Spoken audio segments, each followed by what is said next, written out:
The crying had been going on for 11 days. Not the ordinary kind of crying that children do when they scrape a knee or lose a toy. This was something deeper, something that seemed to come from a place no one in the Harlan household could locate or reach. 5-year-old Theo Harlan cried the way oceans move constantly, without asking permission, without caring who was watching. He cried through breakfast and through dinner. He cried in the middle of the night until the walls of the 40-room estate seemed to absorb the sound and give it back as an echo. He cried until the nannies quit, until the pediatricians shook their heads, until his father, a man who had negotiated deals worth hundreds of millions of dollars, without blinking stood outside his son's bedroom door at 2 a.m. and pressed his forehead against the wood and felt completely, utterly powerless. Marcus Harlan had not always been a man who stood helpless in hallways. He had built Harlan Property Group from nothing but a stubborn belief in a second-hand suit. He had purchased his first commercial plot at 26 with borrowed money and a handshake. He had turned that single plot into a portfolio that stretched across 4 continents, with his name etched into skylines in 3 different languages. Magazines called him relentless. Competitors called him impossible. His late wife, Diane, had simply called him hers. Diane had been gone for 4 months. If you're enjoying this story so far, don't forget to hit the like button and subscribe. Drop a comment telling me where in the world you're watching from. I love hearing from you. Theo had not spoken a single word since the funeral. The specialists had their explanations, of course. Acute grief response in early childhood. Selective mutism triggered by traumatic loss. Emotional regression consistent with attachment disruption. Marcus had sat in those sterile offices, in those leather chairs that cost more than most people's monthly rent, and nodded at words that meant nothing to him because none of them brought his son back from wherever he had gone. The boy was still there breathing, eating when coaxed, blinking at the world through Diane's exact green eyes, but something essential had retreated so far inside him that no one seemed to know how to call it back. And then the crying had started. 11 days ago. Without warning, without a visible trigger. As if some internal clock had finally reached the end of its patience. 3 nannies had resigned in that time. The first had lasted 4 days before leaving a carefully written note on the kitchen counter about needing to prioritize her own mental health. The second had managed 6 days, though the last 2 were spent mostly crying in the pantry herself.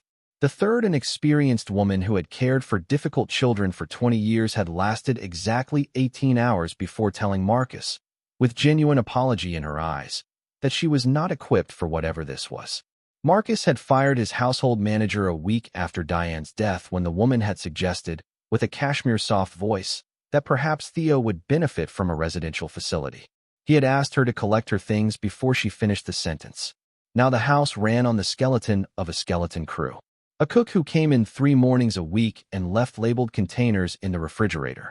A groundskeeper who moved the lawn in near silence and never came inside. And until this particular Tuesday morning, no one else at all. It was Marcus's assistant, a quietly competent young man named Patrick, who had arranged for the cleaning service. Marcus hadn't asked for one. Patrick had simply appeared in his office doorway on Monday afternoon, holding a tablet and wearing the expression of someone about to say something his employer wasn't going to like. "Sir," he'd said. The house, as Patrick had paused, choosing words with the care of someone defusing something. "The house needs attention." Marcus had looked up from the contracts he wasn't reading. "Fine," he'd said. "Arrange something." What Patrick arranged was a woman named Elena Vasquez. She arrived at 7:45 on a Tuesday morning, 45 minutes before Marcus had expected anyone. He heard the doorbell from the kitchen, where he stood in yesterday's shirt holding a cup of coffee he had forgotten to drink, and he carried both the cup and his exhaustion to the front door. Elena Vasquez was not what he'd pictured when he thought cleaning service. Not that he'd pictured anything specific, he hadn't had enough sleep for that kind of thinking. But something about her presence at his front door was unexpectedly still. She was a woman somewhere in her early 40s, with dark hair pulled back precisely, wearing a gray uniform that had been ironed with care. She carried a caddy of supplies in one hand and a canvas bag over one shoulder. Her eyes, when they met his, were the color of strong coffee and completely unafraid. "Mr. Harlan," she said. Her voice was low, unhurried, like she had all the time in the world and knew exactly how to use it. "I'm Elena. I'm here from Prestige Home Services." Marcus stepped back to let her in. From upstairs, as if on cue, Theo's crying drifted down through the ceiling. It had been going since 5 that morning, a thin, relentless sound, like a radio stuck between stations. Marcus watched Elena's face for the reaction. He'd become accustomed to the flicker of alarm, the involuntary step backward, the polite mask that people put on when they encountered something they didn't know how to handle. Elena simply listened, tilted her head the smallest degree, as though she was identifying a specific sound within the crying, the way a musician might isolate a single instrument in an orchestra. She looked at Marcus. "How long has he been crying this morning?" "Since 5, Marcus said." He heard how hollow his own voice was. Elena nodded, not with pity, but with the calm recognition of someone receiving information rather than emotion. And she walked inside. She began in the kitchen, because kitchens, she told him when he hovered nearby, are where houses start. Not from the top, from the center. She moved with a kind of methodical grace, cleaning with hands that knew exactly what they were doing, never rushing, never performing efficiency for an audience. She cleared the stack of unopened mail from the counter. She wiped down surfaces that hadn't been touched in weeks. She found 3 of Theo's drawings stuck behind the fruit bowl and held each one carefully before placing them in a neat stack near the window. Marcus watched her handle those drawings and felt something he couldn't name press against the inside of his chest. He forced himself upstairs around 8:30 to try, as he did every morning, to calm Theo. He sat on the edge of his son's bed and spoke softly and offered the stuffed rabbit that Theo had slept with since he was 2. Theo pulled his knees to his chest and kept crying. Looking at the wall, the rabbit held loosely in his hand like he'd forgotten what comfort felt like. Marcus came back downstairs 15 minutes later, sat at the kitchen table, and put his face in his hands. He stayed that way until he heard the crying stop. Not fade, not ease into something quieter. Stop. He lifted his head. The house was absolutely silent. Not the brittle silence of exhaustion, when a child cries themselves into a hollow, temporary peace. This was a different kind of quiet. It had texture to it, something warm inside it. Marcus pushed back from the table and moved to the hallway and stood at the bottom of the stairs and listened so hard his ears rang. Then he heard it. A small sound. Not crying. Something else entirely. He climbed the stairs slowly, afraid that a heavy footstep would shatter whatever had just happened. He moved down the upper hallway to Theo's room. The door was open 4 inches. He pressed his palm flat against it and looked through the gap. Elena was sitting on the floor beside Theo's bed. She had not sat on the bed, had not crouched over him, had not reached for him in any of the ways people always reached for him. She was simply sitting on the floor with her back against the side of the mattress, her legs crossed, facing away from him. In her hands, she held a small square of blue fabric, a cleaning cloth which she was folding and unfolding in a slow, deliberate pattern. Fold. Crease. Open. Fold again. Theo was watching her hands. He had stopped crying. His face was still wet, his chest still hitching with the aftermath, but his eyes were fixed on her hands with an expression Marcus had not seen in 4 months. Not grief. Not fear. Concentration. Elena was talking. Very quietly. Not to Theo exactly. More like thinking aloud. The way you might murmur to yourself when you're absorbed in a task, forgetting anyone else is in the room. She was saying, the blue ones fold differently than the white ones. The cotton ones want to go in thirds, but the microfiber ones are better in squares. Squares are friendlier shapes. Less sharp corners. Theo's hand moved. Just slightly. He reached out and touched the edge of the cloth she was folding. Elena didn't startle. Didn't make a sound.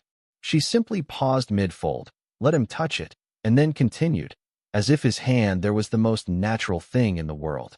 Marcus stepped back from the doorway before she could see him. He pressed himself against the hallway wall and stood there with his eyes closed and breathed for the first time in 11 days. He didn't know who she was. He didn't know what she had done. But his son had stopped crying. Downstairs, over coffee he actually drank this time, Marcus sat at the kitchen table and waited for Elena to come down. She appeared 40 minutes later, caddy in hand, moving toward the living room without any particular announcement. She did not wear the expression of someone expecting praise. She looked exactly as she had when she arrived. Calm, purposeful, unhurried. Marcus cleared his throat. He said, "How did you do that?" Elena set down her caddy. She looked at him with those coffee-dark eyes. "Children who are overwhelmed need something to anchor them," she said. "Something external and very small. movement they can track. It's not complicated. It felt complicated to everyone else who tried, Marcus said. Elena considered that for a moment. Most people talk to a crying child. They try to explain the emotion or redirect it. But when the feeling is too large, words make it bigger. She paused. Something simple and moving hands. A rhythm gives the nervous system a different signal. Something to follow instead of something to feel. Marcus looked at her for a long moment. He had a particular skill, developed over 30 years of business, for reading people quickly. He was good at identifying intelligence, at sensing when a person was performing expertise versus genuinely possessing it. Elena Vasquez was not performing. Where did you learn that? He asked. She reached for her caddy. She said, I've worked with children, and then she moved toward the living room with the quiet finality of someone who had decided that was enough of that conversation. Marcus let it go. For now. Upstairs, Theo slept. He slept for 3 hours, longer than he had slept without waking in weeks. When he came downstairs just before noon, he was carrying the blue cloth Elena had been folding. He had kept it. He walked into the kitchen and found Elena wiping down the refrigerator door and stood 4 feet away from her and watched her work with those green Diane eyes and said absolutely nothing, which was, Marcus understood with a start, more than he had done in front of any other person in 4 months. Elena glanced at him, said, without fuss, there's a sandwich in the blue container in the second shelf. Peanut butter and honey. Would you want that? Theo didn't answer, but he walked to the refrigerator. Marcus stood in the kitchen doorway and felt something shift in the architecture of his grief. He couldn't name the shape of it yet. It was too new, but it was there. That evening, after Elena had finished and collected her things and said goodbye with the same level calm she'd carried all day, Marcus sat in his study with a glass of water and his phone and looked up Prestige Home Services. He found the booking confirmation Patrick had sent. Then he called Patrick. I want her back tomorrow, he said when Patrick picked up. There was a small pause. The service usually does weekly visits, sir. I want her back tomorrow, Marcus repeated. Patrick, to his credit, simply said, I'll make it work. Marcus ended the call and looked at the ceiling of his study, where the light fixture Diane had picked out cast the same warm amber glow it always had. And he thought about a woman who sat on the floor beside a child she'd never met and folded a cloth into squares because squares were friendlier shapes. He thought, who are you, Elena Vasquez? He thought, and why does it feel like you've been here before? He didn't have the answers yet. The house was quiet, and his son was asleep, and for the first time since the funeral, Marcus Harlan did not dread the morning. Down the hall, in the room that had been Diane's studio, a door he had not opened in 4 months, there was a photograph on the desk. A snapshot taken at a hospital fundraiser 3 years ago, the kind of photograph that gets framed by interns and forgotten on administrative shelves. In it, a room full of people in evening clothes, and in the background, almost cropped out of frame, a woman in a white coat standing beside a small boy in a wheelchair, holding his hand and folding something, a piece of cloth, a napkin, some small square of fabric, while the boy washed her hands with an expression of total, peaceful concentration. The woman in the white coat was Elena Vasquez. The small boy in the wheelchair was not Theo. But the hands, the same hands that had quieted Marcus's son that morning, were doing exactly what they always did when a child needed the world to slow down enough to be bearable. Marcus didn't know about the photograph yet. He would, but not tonight. Tonight, the house simply breathed. And that, for now, was enough. What Marcus also didn't know was that his household, quiet and grieving as it appeared from the outside, had already been disturbed in ways he couldn't see. His sister, Celeste Harlan, had arrived unannounced 3 weeks after Diane's funeral and had not left. She occupied the East Wing guest suite with the efficiency of someone who had decided a foothold was as good as an invitation. And she moved through the house with the particular authority of a woman who believed, in her marrow, that blood gave her rights over other people's decisions. Celeste was not cruel in the obvious ways. She never shouted. She never slammed doors. She operated in the language of suggestions and implications, and she had been suggesting, very consistently, that Theo needed professional residential care, that Marcus was not equipped, that holding on to the house and the life and the routines was only making the grief worse for both of them. She had arranged, without telling Marcus, a consultation with a private facility in Connecticut. She had already spoken with 2 of the specialists he'd seen, gathering their notes, shaping a narrative. She was doing what she told herself she was doing out of love. The arrival of a cleaning woman who had somehow done in one morning what 4 months of specialists could not do was not part of Celeste's plan. When she passed through the kitchen just before noon and found Theo standing near the refrigerator watching Elena work, Celeste went very still. She looked at Elena the way she looked at everything that interrupted her arrangements, with the expression of someone who has just discovered an unexpected chess piece on the board. She smiled. She introduced herself with the particular warmth of someone who has decided to be charming while they investigate. And Elena smiled back with the particular stillness of someone who had, in her life, met women exactly like Celeste Harlan before. The board was set. Neither of them said a word about it. But the game had already begun. Elena came back on Wednesday, then Thursday. By Friday, Patrick had quietly renegotiated the arrangement with Prestige Home Services so that she arrived every morning at 7:45, and nobody discussed it aloud, as if naming the change might break whatever spell had settled over the house. Theo woke up on Wednesday without crying. Marcus was in the kitchen when it happened, or rather, when it didn't happen. He stood at the counter waiting for the sound that had been his alarm clock for 11 days, and it didn't come. He counted the minutes. 5, 10, 15. At 20 minutes, he climbed the stairs and pressed his ear to Theo's door and heard the small, specific sounds of a child arranging things on a shelf. Moving objects. Thinking in silence. He stood there in the hallway for a long time before he went back downstairs. He was on his second cup of coffee when the doorbell rang and Elena arrived. And for the first time in months, Marcus Harlan said good morning and meant it. She moved through the house differently than anyone who had ever worked there before. Most people, the previous household staff, the nannies, the string of well-meaning assistants had treated the Harlan estate with the particular reverence of a place they were permitted to inhabit but not to touch in any real sense. They skimmed the surface of it. Elena went deeper. She noticed which windows had been painted shut and which needed new weather stripping. She found the slow drain in the downstairs bathroom that everyone had been ignoring and left a note on the counter with 3 words, "Needs a plumber." She discovered, behind a loose panel in the mudroom, a box of Theo's outdoor shoes and sizes he'd already grown out of, and she placed them by the back door with a note that said, "For donating, when you're ready." That last note stayed on the counter for 2 days before Marcus picked it up and held it for a long moment, and then called the children's shelter Diane had volunteered with and arranged for someone to collect them. Theo began following Elena. Not constantly, and not in the clinging way of a child who is frightened. More the way a curious animal follows something it has decided is safe. He appeared in doorways. He watched from the bottom of the stairs while she cleaned the landing above. He brought things to show her: a drawing, a toy car, a smooth gray stone that had been in his coat pocket since October and whose significance only he understood. Elena received each of these offerings with the same unhurried attention. She looked at the drawing seriously, tilting it slightly, asking no questions. She examined the stone, turned it over in her palm, and handed it back with the solemn care of someone returning something valuable. She never pushed. She never crouched to his level with that particular exaggerated brightness that adults use when they are performing interest in children.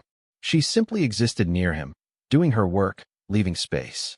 On Thursday afternoon, Theo sat beside her on the floor of the upstairs hallway while she organized the linen cupboard and handed her things when she held out her hand for them. A pillowcase, a folded sheet, a small towel. He didn't speak, but his eyes were alive in a way that made Marcus, watching from the doorway, have to look away before his face did something he wasn't ready for. That evening, Celeste appeared at dinner for the first time all week. She had been absent from the main rooms, something Marcus had registered without examining too carefully, because Celeste's absence was always a more complicated thing than Celeste's presence. She sat across from him in the dining room with a glass of red wine and the expression of someone who has been thinking very hard for several days and has arrived at conclusions. She said, "I looked into your cleaning woman." Marcus set down his fork. He said, "Why would you do that?" Celeste tilted her head, the way she always did when she wanted to appear reasonable. "Because you have a child in this house who is emotionally fragile, and you have a woman you know nothing about spending every day alone with him. I'd think you'd want that reassurance." Marcus said, "She's from a licensed service. Patrick vetted the company." Celeste said, "Patrick vetted the company." not the woman. There was a pause. The dining room held the silence between them the way a room holds the weather before a storm, not loudly, but with unmistakable pressure. "What did you find?" Marcus said, in the flat tone that meant he had decided to be careful. Celeste took a sip of wine. Her name was Elena Vasquez. She set down her glass. Before she worked in domestic services, she had a different career.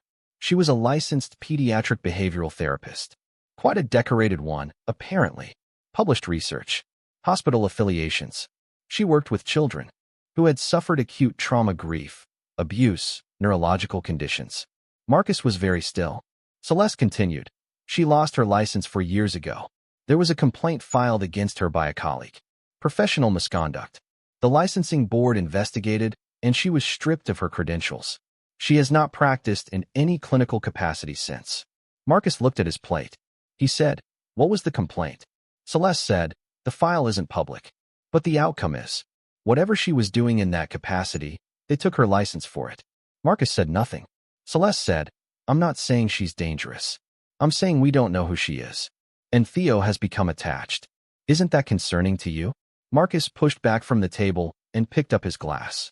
He said, "What concerns me is that my son woke up without crying on Wednesday morning for the first time in nearly 2 weeks. And he handed someone a pillowcase this afternoon, which is the most purposeful thing he's done since the funeral. Those things concern me in the way that good news concerns me, which is that I don't know how long it will last." He looked at Celeste. "What I'm not concerned about is the professional history of someone who has done nothing in this house but help." Celeste's expression didn't change. It never did when she was making a note. If you're hooked on this story, make sure to subscribe and turn on notifications so you never miss an upload. Your support means everything and helps me bring you more emotional stories like this one. Marcus went to his study after dinner and sat for a long time in the dark before he turned on the lamp. Then he opened his laptop and searched Elena Vasquez pediatric therapy and found what Celeste had not mentioned, which was everything. He found the research papers first. 15 years of published work on childhood grief response, on nonverbal therapeutic interventions, on the specific and treacherous ways that traumatic loss manifests in preschool-age children. He found her name in conference proceedings, in journal citations, in a hospital newsletter from 7 years ago that described a program she had built from scratch for children in the oncology ward, a program built on exactly the principles she had used on his hallway floor on a Tuesday morning with a blue cloth and a patient pair of hands. He found the licensing board decision, which was public record even if the complaint file was not. Professional misconduct, Category 3. Complaint filed by a Dr. Raymond Chu, former colleague. Investigation concluded in 41 days. License revoked. He found almost nothing else. No criminal record. No civil suits. No pattern of anything except the sudden and total end of a career that, by every measure he could find, had been exceptional. He sat with that for a long time. Then he searched Raymond Chu and found a man who was now the director of the very department Elena had once led at the hospital where she had built her program, in the office that had presumably been hers. Marcus closed the laptop. He pressed the heels of his hands against his eyes. In 30 years of business, he had learned, with great personal cost, the specific smell of a situation where someone had been maneuvered out of something that should have been theirs. He had been on the wrong side of that equation once, early in his career, before he understood that some people climb by removing the rungs beneath them. He knew the smell. He did not sleep well that night.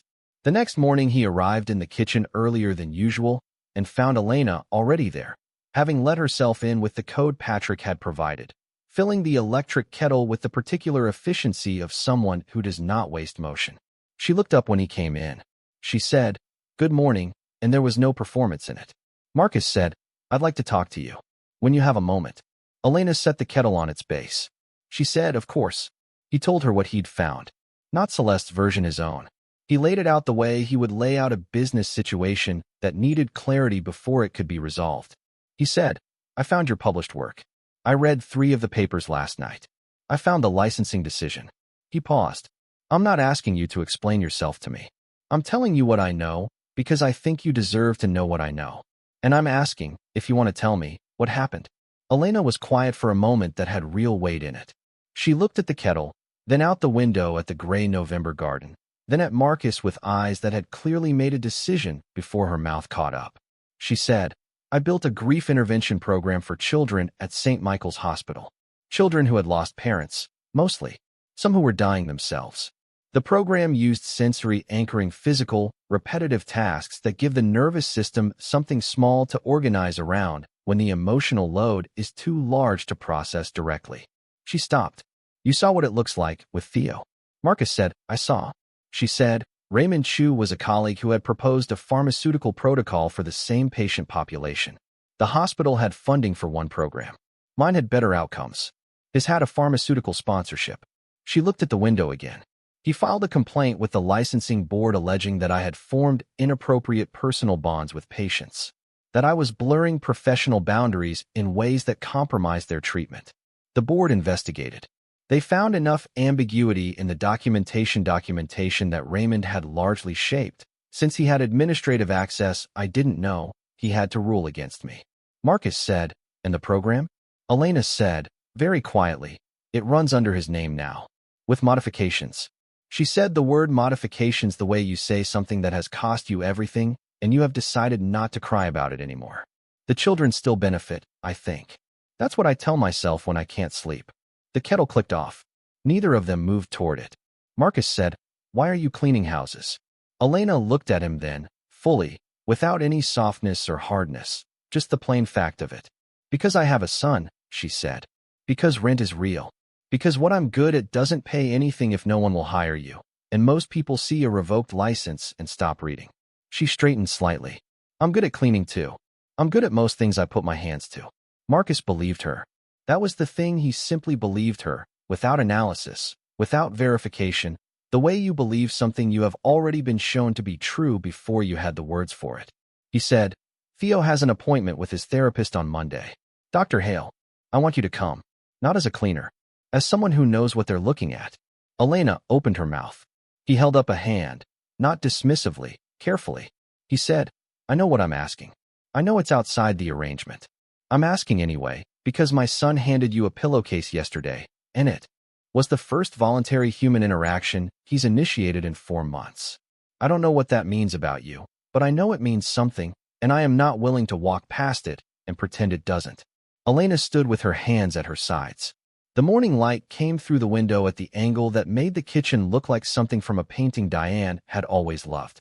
She said, after a long moment, I'll come. And then Theo appeared in the doorway.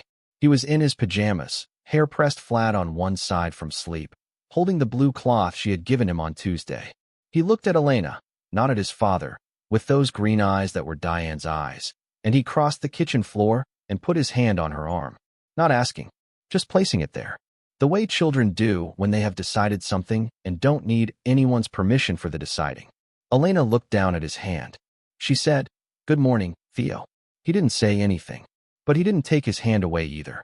Marcus watched his son stand in the morning kitchen touching the sleeve of a woman who had been introduced to him as a cleaner, and felt the familiar grief rise in his chest alongside something else, something that didn't have the cold shape of grief at all, something warmer and more frightened. Because warm things in a house that has been cold for a long time are terrifying precisely because of what it would mean to lose them. Upstairs, in the East Wing, Celeste was on the phone. Her voice was low and smooth, a sound like water over stone, carrying nothing of its sharpness unless you knew where to listen. She was speaking to the director of the Connecticut facility, confirming details, discussing timelines, using language like a child in this level of distress and a father not fully equipped to make objective decisions about the arrangement. She said, I'll need the consultation to appear as a second opinion. His own doctor's recommendation. She paused. Yes, that can be arranged. She listened. Then, I'll handle the father. I always do. She ended the call and stood at the East Wing window looking down at the frost-stiffened garden. She did not know that below her, in the kitchen, a small boy had just taken an irreversible step toward the world. She did not know that the woman she had decided to remove was the same woman who had kept a program alive in 17 children's hearts under a different man's name. She did not know that the photograph in Diane's studio, the one in the silver frame on the desk behind a door that hadn't been opened in 4 months, would tell a story, when someone finally looked at it, that would reframe everything Celeste had been so carefully arranging. She did not know any of it yet. But rooms hold their secrets with great patience. And this house, which had absorbed so much grief and silence and careful, deliberate cruelty over the past months, had been waiting. It would not wait much longer. Marcus made one more decision that Friday. After Elena had finished and said goodbye and Theo had watched from the window as she walked to the bus stop at the corner of the bus stop. Not a car, not a ride. The bus. And something about that detail sat in Marcus's chest like a stone. He needed to examine. Marcus went upstairs. He walked down the hall. He stopped outside Diane's studio. He put his hand on the door. For 4 months that hand had always dropped back to his side. Tonight it didn't. He turned the handle. He pushed the door open. The room smelled like her, the particular combination of her paints and her perfume, and the cedar of the old chest she kept by the window, and the force of it nearly took him off his feet. He stood in the doorway, breathing carefully, the way you breathe when you are holding something fragile. Then he stepped inside. The room was as she had left it. Her brushes in their jar. Her unfinished canvas on the easel, a half-formed landscape, blue sky, and the suggestion of water. Her books stacked in the way she stacked them, horizontally, the spines all facing the same direction, because she said vertical stacking was for people who pretended they were going to put things back. The desk was in the corner. The photographs were arranged along the back edge of it, the way she had arranged everything with intention, but without fussiness. Marcus moved toward the desk. He saw the framed snapshot. The hospital fundraiser, the evening crowd, the flash-bleached faces of people raising money for something good while the real work happened in the background, away from the cameras. He saw the woman in the white coat at the edge of the frame, the small boy in the wheelchair, the cloth being folded in those careful hands. He leaned closer. He picked up the frame. For a moment, he simply stared at it, his mind doing the slow, terrible work of connecting things that his heart had already understood the instant he looked. The hands, the particular quality of stillness. The child's face turned upward at exactly the angle that Theo had turned his face in the kitchen that morning. Marcus set the photograph down very carefully, as if it were made of something that could break. Then he looked at the back of the frame, because Diane had always written on the backs of photographs dates, names, small private notes to herself, the way people used to do before everything was stored in clouds. His wife's handwriting, blue ink, slightly slanted. Elena Vasquez, St. Michael's Pediatric Oncology Program. The woman who kept our boy company when I had to go to the bathroom, and I was afraid to leave him alone in that ward. The woman who held his hand and folded things, and sang very softly, and didn't ask for anything. I want to remember her name.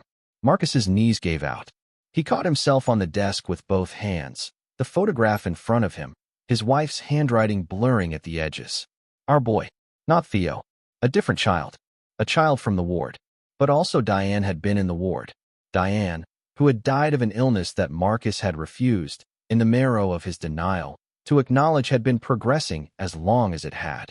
Diane, who had told him she was going to checkups, to routine appointments, to things that didn't need him to come. Diane, who had apparently, quietly, been sitting in the pediatric oncology ward of St. Michael's Hospital in the months before she became a patient there herself. Elena had been there. Elena had been there, holding hands and folding things and singing very softly, in the same ward where Diane had been before she became the one who needed the holding. And now Elena was here, in his house, with his son. Marcus straightened. He picked up the photograph. He stood in his wife's studio in the dark, holding evidence of a connection so deep and so unplanned that it felt like the universe had arranged it with a precision no human being could have managed. He thought of Celeste's carefully measured voice at dinner. He thought of the Connecticut facility brochure he had found, last week, folded inside a magazine on the hall table, and how he had told himself it was nothing, just information Celeste had picked up somewhere, just her way of worrying. He thought of his son's hand on Elena's sleeve. He walked out of the studio and down the hall, and he did not put the photograph back. He carried it with him, and when he reached his bedroom, he sat on the edge of the bed, the side of the bed he still couldn't bring himself to use, and he held the frame in his lap, and he thought, very clearly, that something in this house was about to break open. He was not wrong. He had no idea, yet, how completely he was right. Marcus called Celeste into the study before breakfast. He set the photograph on the desk between them without a word and watched his sister's face do the thing faces do when they encounter something they were not prepared to encounter. A small contraction around the eyes. A recalibration behind the expression. She looked at the photograph and then at Marcus, and he could see the exact moment she understood that the architecture she had been building was no longer standing. He said, "You knew who she was when you hired her." Celeste said nothing. He said, "Not Patrick. You. You made that call to Prestige Home Services. Patrick told me this morning. He had nothing to do with it." He waited. "You recognized her name, or her face, or both. And you brought her here thinking you could use whatever happened next against her. Another complaint. Another reason to have her removed. Another piece of ammunition for the case you've been building to take Theo away from me." Celeste said, "I was trying to protect this family." Marcus picked up the photograph. He said, "Diane wrote her name down. Do you know what that means?" "It means Diane sat in that ward and watched this woman hold children's hands through the worst moments of their lives, and it mattered enough that she wanted to remember." He set the photograph down again. "Elena was there before Diane became a patient. She may have been there after. I don't know everything yet, but I know enough." Celeste's composure held, but only barely. She said, "The licensing board found against her for a reason." Marcus said, "The licensing board found against her because a man who wanted her program and her position shaped the documentation before she knew there was anything to defend." "I know how that works, Celeste. I have watched it work." He looked at his sister with the particular exhaustion of someone who has been charitable for too long about something they should have examined sooner. "I want you out of this house by the end of the week. Not because I don't love you. Because my son is finally beginning to come back, and I will not have anything in these walls that threatens that." Celeste left without another word. The house exhaled. Marcus called Elena that afternoon and told her everything: the photograph, Diane's handwriting, the realization that had broken him open in the studio the night before. He did not ask her to confirm it. He simply told her, because she deserved to know that the connection she may or may not have known existed had been seen and named, and was no longer a secret buried in a silver frame on a dead woman's desk. Elena was quiet for a long time. Then she said, "I didn't know she was your wife. She never used her married name in the ward. She just came and sat and talked to the children. She said she found it peaceful." Elena's voice was very careful. "In the last weeks, when she became a patient herself, I used to sit with her the same way I sat with the children. She asked me to play something once. I didn't have an instrument, so I just hummed. She said it reminded her of something her daughter used to do." Marcus pressed his hand over his eyes. Elena said, very softly, "She talked about Theo every time." The Monday appointment with Dr. Hale became something different than a consultation. Elena came not as a cleaner and not as a therapist, but as herself, and she sat in the corner of the room while Dr. Hale worked with Theo, and at one point Theo looked at her across the room and said, in a voice so small, it was almost not a sound at all, her name. Just that. Elena. As if he had been practicing it somewhere private and had decided today was the day. Dr. Hale went very still. Marcus, seated beside the door, covered his mouth with his hand. Elena looked at Theo and said, "I'm here." And that was all. But it was everything. In the weeks that followed, Marcus made calls. He contacted the hospital board at St. Michael's. He hired independent counsel to review the licensing complaint. He did not do it loudly or with the weight of his money held over anyone's head. He did it the way Elena had taught him, without realizing she was teaching him methodically, patiently, leaving space for the truth to surface on its own rather than forcing it into a shape. It surfaced. Raymond Chu resigned before the review concluded. Elena's license was reinstated on a Thursday in January. She was in the Harlan kitchen when the call came through, making tea, and Theo was on the floor beside her arranging small stones into a pattern only he understood. She stood very still with the phone pressed to her ear. Then she set it on the counter and looked out the window at the winter garden, where the frost had finally begun to lift. Theo looked up at her. He said, "Elena, are you happy?" She laughed a real laugh, the surprised kind that arrives before you have time to prepare for it. She crouched beside him and looked at his small, serious face, Diane's eyes, Marcus's stubbornness, and something entirely his own underneath both of those things. She said, "Yes, I really am." Marcus found them that way when he came in from the garden, the woman who had carried a stolen career and a quiet grief, and a son of her own through 4 years of invisibility, and the boy who had been lost in his silence and was now, stone by stone, finding his way back to the world. He stood in the doorway and did not say anything. Some moments do not need narration. They only need to be witnessed. The most dangerous thing you can do to a person is decide they are invisible, because invisible people still see everything. They still carry everything. And sometimes, when the moment calls for it, they walk through your door and change your life in ways you could not have engineered with all the money in the world. Grace does not announce itself. It simply arrives and does the work and asks for nothing except to be allowed to stay. Thank you so much for watching until the end. If you love this story, check out the other videos on your screen now. I think you'll really enjoy them. And don't forget to subscribe if you haven't already. See you in the next story.